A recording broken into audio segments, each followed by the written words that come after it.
Hello, everyone.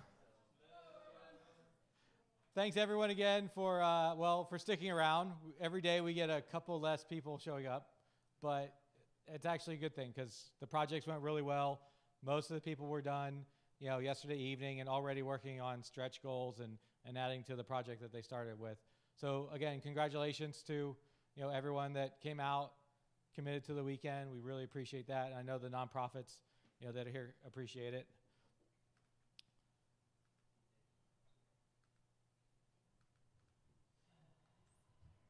So a quick note about the sponsors. Obviously, Work Hard Pittsburgh was a big contributor this weekend.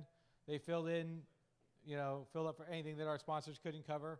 So I thank Josh and everyone at Work Hard Pittsburgh, the media crew and everyone. CEI is a company that I work at, but they're also a big sponsor for this weekend. Anyone's looking for resumes, feel free to submit them. And Grape City, I don't know if you know, there's a local company called Component One. They started off in the late 90s building components for Visual Studio and software, and they've kept it up with building components for the web and Angular and JavaScript, and they were acquired by Grape City, they kept the main headquarters here in Pittsburgh, so they've been with us since the beginning. We had some great projects this weekend. A lot of these are Salesforce, so for the first time, Tom came up from the Salesforce user group and submitted some of these projects. We've had a couple projects in the past with Salesforce, and they've been pretty good, and we just keep going back. So hopefully we'll get more of those from the nonprofit community. Swiggle and Girls Right Pittsburgh was the last minute addition, and I think that project went great. So thank you for jumping in and giving us something to work on. Again, Holy Family and Pittsburgh Center for Creative Reuse, which I'm not sure if there's anybody left from that project here, but they were another Salesforce project. So without further ado, let's start with some of the Salesforce projects and the last remaining Salesforce guy here.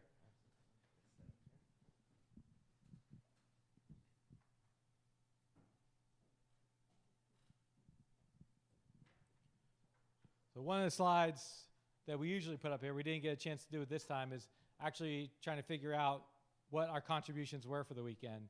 And so if you figure out, let's say 25 consultants at about $100 an hour, for approximately 24 to 30 hours worth of work, these weekends do contribute a lot to the nonprofit's bottom line. And every dollar that they save by not having to hire a consultant or pay for a web developer or anything like that, even a freelancer, goes back to what their mission originally was. And that's why we do this weekend, just give back and let them focus on the things that, that are doing good for the community. So here's Tom. Hi, name's Tom Hoffman. I work for SUMA here in Pittsburgh. I'm also the founder of the Pittsburgh nonprofit Salesforce user group. I was an executive director of a nonprofit for 5 years, so try and stay involved, try and give back. I apologize, I'm going to sit so I can give you a live demo of something cool we did this weekend. The Rukmini Foundation provides education for girls in Nepal, and their options there are very limited after they complete the 8th grade.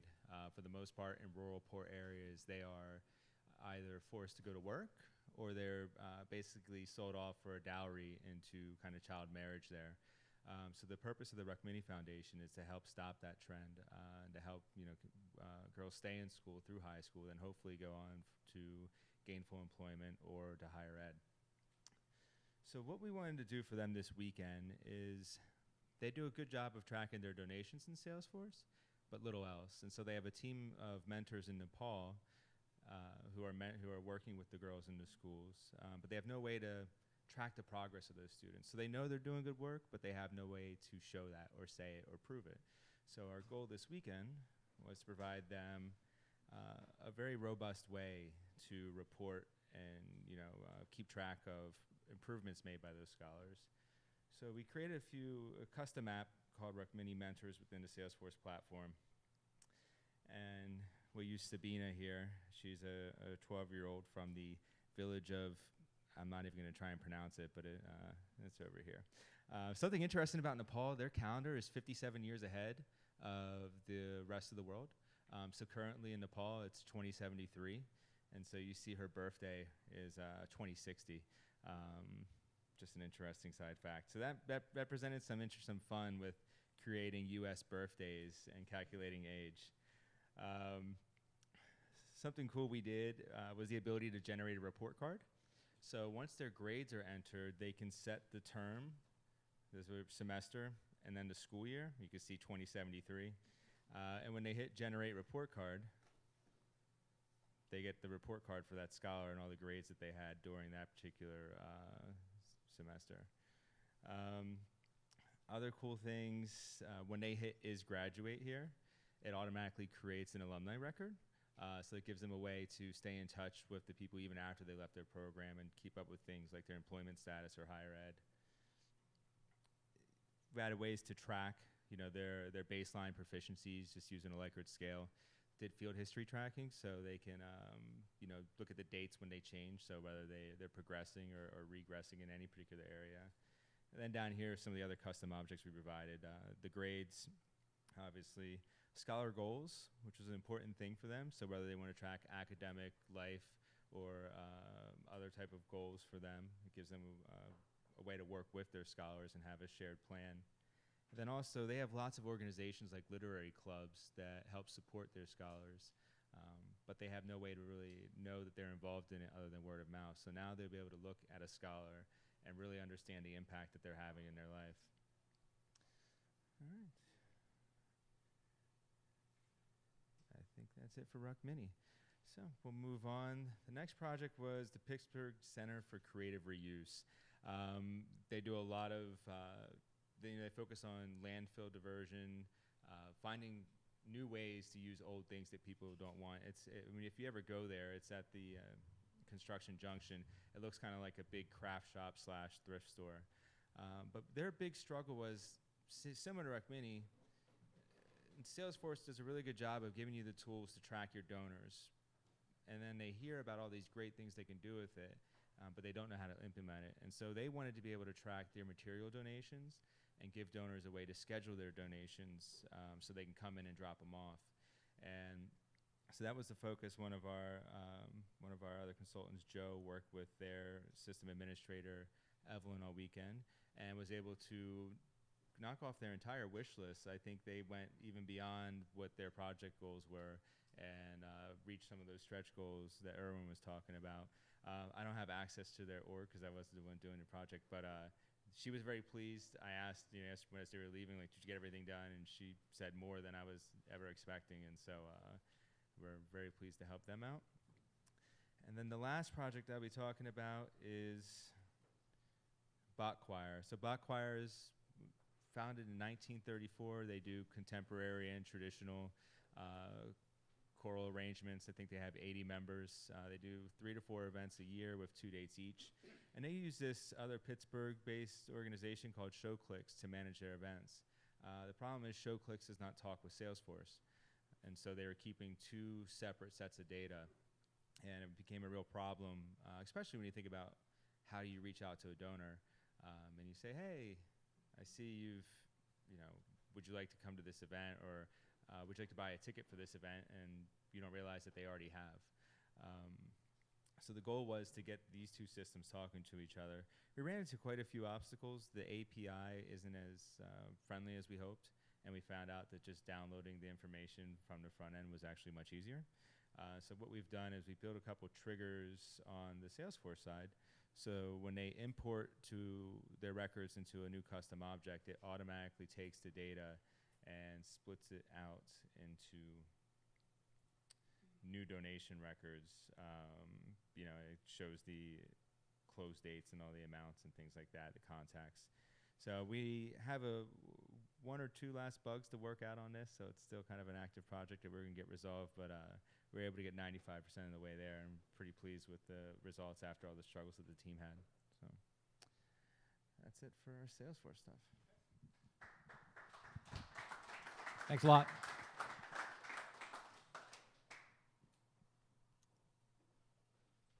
So next, why don't you want to line up Swiggle? There should be one there. Yeah.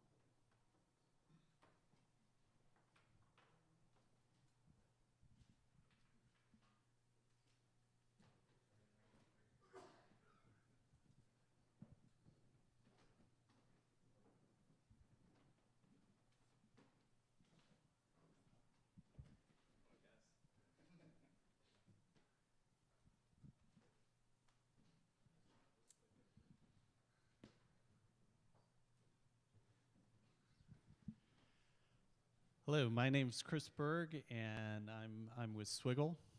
The Swiggle project,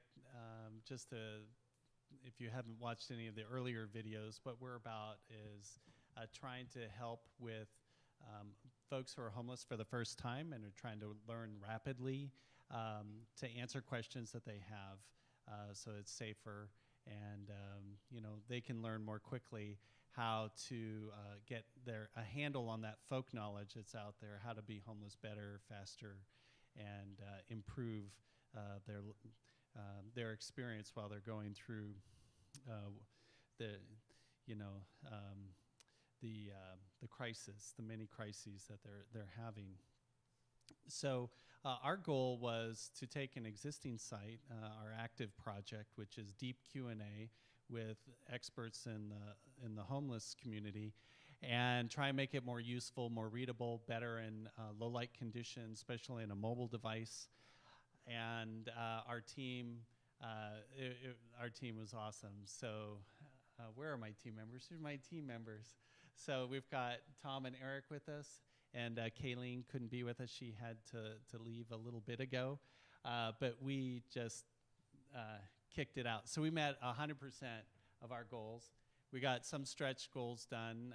We got some static pages done, and then Eric knocked out not just one, but like 4 experiments on rich text editing. 3. So we were trying to get page breaks in there and hook in some other nice things that would just improve the way that the answers look on the page. So being able to automatically get line breaks in there and links.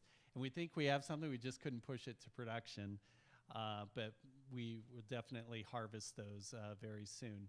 What we're looking at right now is the live site. So we just pushed this to Heroku, like last commit, and bam, we're live in production. So this is the new CSS, the new style sheets that are out there. And one of the goals was to just make the Q&A pop and make it easier for the eye to follow, and I think we've done that with this design. And if on the mobile device, I don't know if I can, you guys won't see this, but it looks awesome on the phone. Just the colors and the way that the media queries work with Bootstrap. I think we made really good decisions about how that works. In fact, what I'll do is, do you want to hold this? No, whatever. I'm going to activate the media query.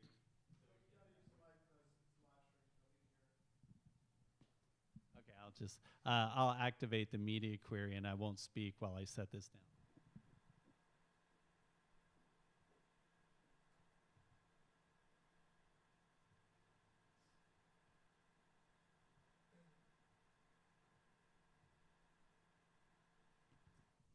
But you get a little bit of a sense of how this would present in a mobile device. And if you're running a mobile emulator, I think the form factor is just really, really well done when you get to an even smaller device. We haven't tested, like the iPhone 4 would be a fairly small phone. We didn't have one to test it, but we think it'll work. Oh, did you? So we're very excited. So, oh yes, I do have a side-by-side, so we can see just what the before and after. We showed this slide earlier when we were doing the pitches, and this is what the old site looked like, and this is the new. So out with the old, in with the new. Thank you, you guys. Thank you very much, and thank you for having us at the hackathon.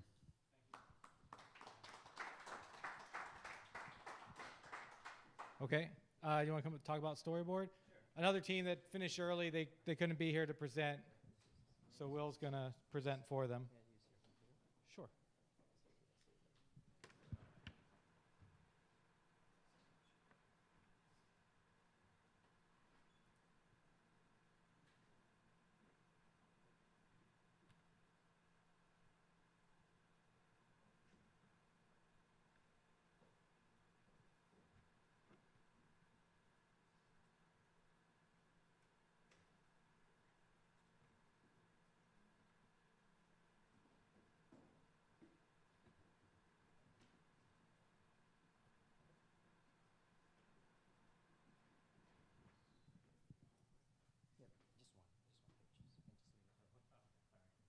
All right, I'm Will Halim from StoryBerg. Yesterday, if you recall, if you're here, we had a goal of aggregating the entire web. That didn't happen because it's not going to be done this weekend. So we have to make a compromise, and I put there in the lessons learned that we had to focus on the StoryBerg's primary offering, which is to create an original content, with the partnership of our partners, with our other mission-driven organizations. So, but we still have to get the stories that are already out there, that were already written, that people already spent time writing or documenting, taking pictures of the stories, and we still would like to get that stories and then give them exposure through StoryBerg. So we have two channels basically. One is the past stories, and then the second one is the now and the future. For the past stories, we're just going to use a standard search engine. We use Google, we use whatever. And then we have this Press This, which is a tool within the WordPress that we can grab a screen and then post it on the StoryBerg platform almost instantaneously if you want to. And then for the now and future, we set up a Google Alerts in which they're going to create an RSS feed in which it's going to be ported into an RSS aggregator within our WordPress. And then it goes to the StoryBerg WordPress, in which our editors are going to curate it and pick which one are going to be posted and which one that are not. And then both of them combined is going to fill in our aggregated stories menu or section in StoryBerg. So that accomplished our goal pretty much. It's not automated, but it's good enough because again, it's not StoryBerg's primary offering. And then we pretty much were done yesterday, so we had some, doodling time to do. So we completed the Google Analytics and a form workflow and then 3D Tag Cloud. The team that was working with me, Kevin and Ethan and Mandy, and they were great. They were, they helped me quite a bit, especially with the logic and making sure that our StoryBerg stays on focus, not doing things that's not value added. All right, thank you.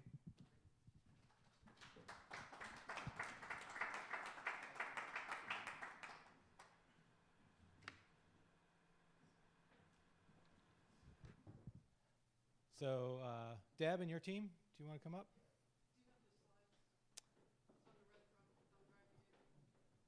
Yeah, I can plug them in here.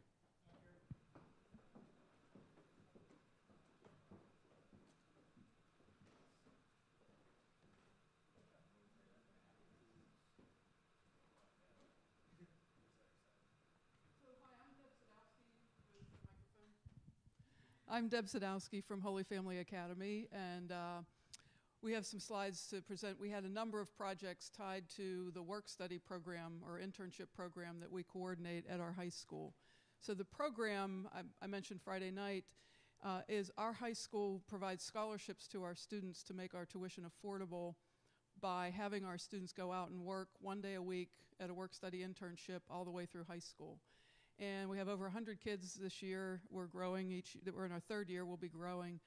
So to have those students go out to all of these sites, 100 different kids going to 100 different places, has a lot of logistics and communications to it. So our theme in terms of the number of projects that we completed this weekend really was around helping my staff do a better job of communicating with our worksite supervisors and helping our students to learn more about what they could do better, as well as to handle some really boring logistical stuff.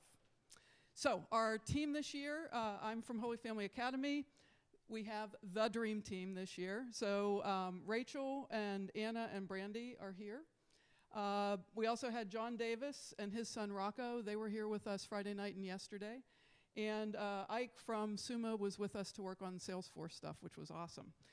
Unfortunately, John and his son and Ike couldn't be here this morning. So, first project, job arrival reporting. Brandy, quick summary? Okay, so like she said, they have all these students doing different internships and stuff, so we just wanted a quick way to be able to track these students whenever they get to their jobs, and that's all we really did. So these students would be able to go on their website and pull up this form and just put in their name, the date, and that they arrived. And that would show up in a Google account, and it would have all their names of the people who arrived. And there's a separate document that has all of the students that have internships at the time, and it has the days that they have internships and whether those people arrived to the internships or not. And that will give the basis of grades later on in the year. So if you show up, you get a good grade. You don't show up, you get a bad grade. Thanks. And one thing I want to mention is this is one that needed research. And we had a number of these projects this weekend that was great. These guys helped me so much because I was here. They could take a look at things that are free because I have no budget and find out what will it do, what won't it do, how complicated is it, and then come back to me and I could say, okay, I'll compromise on this thing I wanted because I want free. And so the time they spent was really helpful to me in doing that research. Speaking of, so you notice the letters. I came to these guys Friday night with 6 different projects, figuring that if I could get 2 of them done, it would be great. We got them all done. This one, though, there were 2 projects where I needed research to find out whether there was an easy, free way to do something better than I'm doing now in Google Forms and Google Sheets. And the conclusion after a bunch of research was no, that right now, for free and easy to administer, sticking in Google was good. So that's valuable. We didn't fail. We learned, and we hit a dead end and said, nope, not going to change anything. So I view those as successful projects. And then the next one I just want to comment on. I had a really, really basic website that I just threw together in Weebly targeted at supervisors, worksite supervisors. These guys pointed out to me that actually students and their parents might be interested in similar information, and so they spent a bunch of time making this not a supervisor website, but a work study website. So who's going to speak to this? Anna? Okay, Anna is. So as Deb said, originally the site was just for supervisors to help orient themselves with the work-study program, and now we changed it to supervisors, parents, and students as well. So the students, there's a nifty tab there for them to check in once they arrive to their work-study location. And also in the home screen, you could quickly select if you're a student or a parent. Once you select what you are, it takes you to the corresponding place where you need to go to get your information. And also, there is a forum for the supervisors, so they can chat with other supervisors to exchange information, exchange tactics, and ask questions as well. Thanks, and we won't do this justice, but what these guys did was, if you go to this site, is really awesome. But in the interest of time and getting to lunch, we won't go through that now. But hfaworkstudy.weebly.com, check it out, great job. And speaking of the forum, this was another project that I came with saying, you know, it'd be great. Right now, if our 100 or so supervisors out at all these companies have a question or a problem, they call us. It's hub and spoke, or they email us. I said, I'd really like for them to be able to enable each other. And so the team took on getting a forum put together for the supervisors. So the main challenge with the forum is we wanted to make sure it would be private. No one but the supervisors would view it. We wanted to make sure that she could approve anyone who's applying before they could actually see it. And those were they were features you couldn't get for free and still incorporate it into Weebly. So we had to compromise and just find a free forum hosting site that we could link to Weebly, and that's how we solved that problem. And I didn't think we were going to get this. Then the next to last project is Ike and I were over here working on Salesforce. Ike's from SUMA. I have a Salesforce site that helps me with logistics and contact information. It's my master data for the work study. That may not sound like much, but it is a lot. And it was built 2 years ago at Give Camp, which was great. And then they handed the reins over to me, and I made it ugly. And so Ike helped me make it great again. So I appreciate that from Ike. And there's no demo. It's Salesforce Snore. And then the bonus was John's son was with him. John's son, Rocco's 13 years old, was just hanging out with Dad, watching videos on his phone. And John and I looked at each other and said, oh, we ought to put him to work. And I said, yes, our high school has an open house this week. And when I list all the partners we have, like Text, Accenture, Best of Batch Foundation, it's not very interesting. But if we put all their logos on a slide, that'll be much more impactful. So Rocco took it on. So he built a slide. Oops, sorry about that. But we have a slide with, these are all the partners that we have. So way to go, Rocco. And that's us. This was awesome, by the way. Thanks again. And last but not least, Vivian, we had a last minute cancellation on GiveCamp on like Thursday, and we kind of sent out a panic email to see if anyone could jump in and fill the slot. And so the team that we had, I had no idea what was going into with this project. We had a team of people. I knew they had a bunch of skills, and come tell us what you built. Thanks. Yeah, I was super excited to get the invite. And I said, well, yes, I need something, and I need something right now, so that's perfect. So I'm launching Girls Right Pittsburgh in 2 weeks. The idea has been in my head for about 2 years, more at the fore for about the past 6 months, and that's where it stayed. My husband put up kind of quick and dirty website just to have somewhere for people to go to find out a little bit more. So I pitched the idea to a location, and they invited me to come in 2 weeks to launch the program. I will be teaching creative writing to at-risk, underserved girls aged 13 to 18. It's part of an after-school program. It's launching in Brookline. It's also going to incorporate mentorship, so it's going to be kind of like a big sister, little sister program throughout the course of middle school and high school years. The girls are going to be speaking in public arenas, they're going to be publishing, and there's a lot more that's going to come along with it. It's not just about creative writing, it's about empowering young girls and about teaching them skills that are going to help them throughout their life. So I needed a way to get that information out there because I need funders, I need mentors, I need girls to sign up, and I'm starting with 10, but after this website launches, I'm probably going to have about 50, so I'm going to have way more girls than I can handle. So the guys just spent all their time building a beautiful website that I'm ready to edit over the next week, and then we'll go from there. So with this, we kind of quickly dived into just content. Like, all right, like she has nothing existing at the moment other than what her husband had made. But starting fresh, we decided to do. We did like a content tree, and then we kind of like Pat and I kind of agreed that WordPress probably would suit her needs the best. Utilizing some pages just to explain what they do. It's largely informational, so it's just kind of like displaying content like that. So I think Ray did like a lot of content entry, and there's still like. We didn't get like 100% of the way there, but we just bought hosting, and I think that by the end of the day we might have some files live. Just kind of have to throw the files up on the server and migrate the database and all that fun jazz that WordPress doesn't like to handle. So like we went through quite a bit.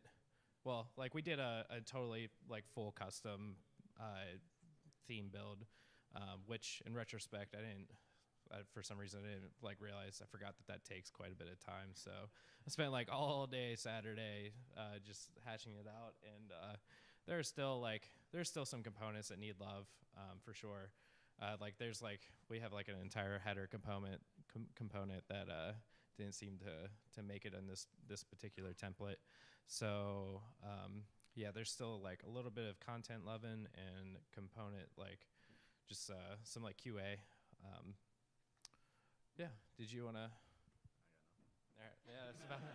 Yeah, we built a WordPress site today and yesterday. So yeah, thanks. Yeah. We also did a style guide. That was like I did that Saturday morning. So that's just I don't know if Pat here remember. I don't even remember the URL to that. But yeah, like so Saturday morning, we selected fonts, Padua and Cabin, and then kind of a color palette, and then quickly just got a style guide done so it can kind of like future-proof a little bit. Yeah, so this is a style guide I built Saturday morning, just to kind of define all these standard things that every website has. So she can kind of take this moving forward, that if in the future, if she gets some more web development time, somebody can kind of like extend this stuff straight into whatever else they need to make. So just kind of like typically almost every web project I do, I start with a style guide with common components and just let that style cascade into good old HTML. Like this is like, there aren't like classes being defined in here. It's just all good old HTML being styled. So yeah, that was a fun part too. So yeah, that's about what we got for Girls Right.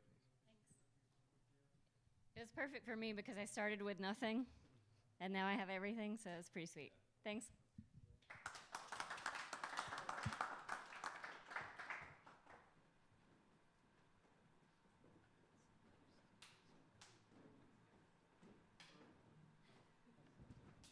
So that's a wrap for Give Camp. I believe we're still waiting for some food, but there's beer. We can hang out. The rest of the day is yours. So. Hey, just can we do a shout out for Erwin and Dewey and Josh and everybody else? Thank you. I appreciate it.